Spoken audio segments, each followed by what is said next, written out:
नमस्कार, हमारे चैनल में आपका स्वागत है। आज हम मुगल साम्राज्य के चौथे सम्राट जहांगीर के इतिहास पर चर्चा करेंगे। जहांगीर को कला, प्रकृति और न्याय के प्रति उनके प्रेम के लिए याद किया जाता है, लेकिन उनके शासनकाल में सत्ता संघर्ष और अन्य चुनौतियां भी शामिल थीं। तो चलिए जानते हैं इस महान शासक की कहानी। 1569 में जन्मे सलीम सम्राट अकबर और उनकी रानी मरियम-उज़-ज़मानी के पुत्र थे।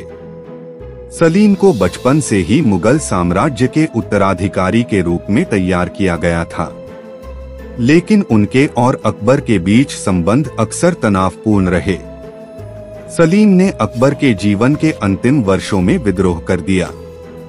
अकबर की मृत्यु के बाद 1605 में सलीम ने नूरुद्दीन मोहम्मद जहांगीर नाम से गद्दी संभाली, जिसका अर्थ है दुनिया को जीतने वाला।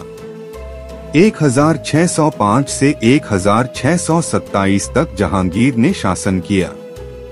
यह एक ऐसा समय था जब साम्राज्य में स्थिरता और समृद्धि बनी रही। जहांगीर कला और प्रकृति के प्रति अत्यंत प्रेमी थे। उन्होंने मुगल चित्रकला, विशेष रूप से लघु चित्रकला, को नई ऊंचाइयों तक पहुंचाया। उनकी आत्मकथा तज़्के जहांगीरी उनके जीवन, शासन और सौंदर्य के प्रति उनके प्रेम का एक विस्तृत वर्णन है। लेकिन जहांगीर के शासनकाल में चुनौतियां भी थीं। उनके पुत्र खुसरो ने उनके खिलाफ विद्रोह किया। जहांगीर ने इस विद्रोह को कुचलते हुए खुसरो को कैद कर लिया और अंततः उनकी आंखों की रोशनी छीन ली। जहांगीर के शासनकाल की एक महत्वपूर्ण बात उनकी पत्नी नूरजहां के साथ उनका रिश्ता था। 1611 में उनसे विवाह करने के बाद नूरजहां ने राजनीति में सक्रिय भूमिका निभाई। वे साम्राज्य की प्रशासनिक और आर्थिक नीतियों को चलाने लगीं और यहां तक कि उनके नाम के सिक्के भी चलाए गए। इतिहासकार मानते हैं कि जहांगीर के शासन के बाद के वर्षों में नूरजहां ही साम्राज्य की असली शासक थीं। जहांगीर के शासनकाल में यूरोपीय शक्तियों के साथ संबंध बढ़े। उनके समय में ईस्ट इंडिया कंपनी ने भारत में अपना पहला कारखाना स्थापित किया, जिसने बाद में ब्रिटिश प्रभाव की नींव रखी। उन्होंने फारस और ओटोमन साम्राज्य के साथ भी अच्छे संबंध बनाए। जहांगीर खुद को न्यायप्रिय शासक मानते थे। उन्होंने अपनी राजधानी में न्याय की स्वर्ण जंजीर लगाई ताकि कोई भी व्यक्ति सीधे सम्राट से न्याय मांग सके। उनके शासनकाल में मुगल कला, साहित्य और वास्तुकला अपने चरम पर पहुंची।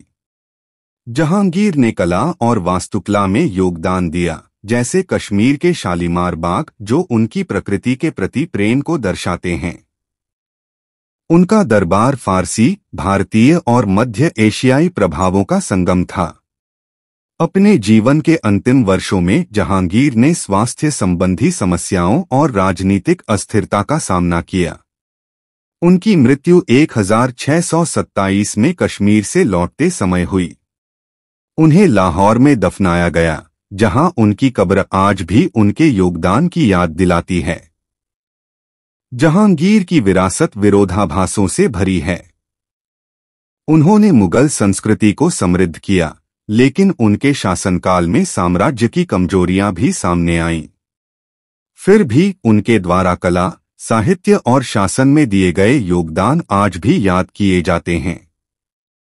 उनका जीवन हमें नेतृत्व की जटिलताओं और इतिहास में कला और संस्कृति की ताकत की याद दिलाता है। इतिहास की इस यात्रा में हमारे साथ रहने के लिए धन्यवाद। यदि आपको यह वीडियो पसंद आया हो तो इसे लाइक, शेयर और सब्सक्राइब करना न भूलें। हमें कमेंट में बताएं कि आप अगला कौन सा ऐतिहासिक विषय देखना चाहेंगे।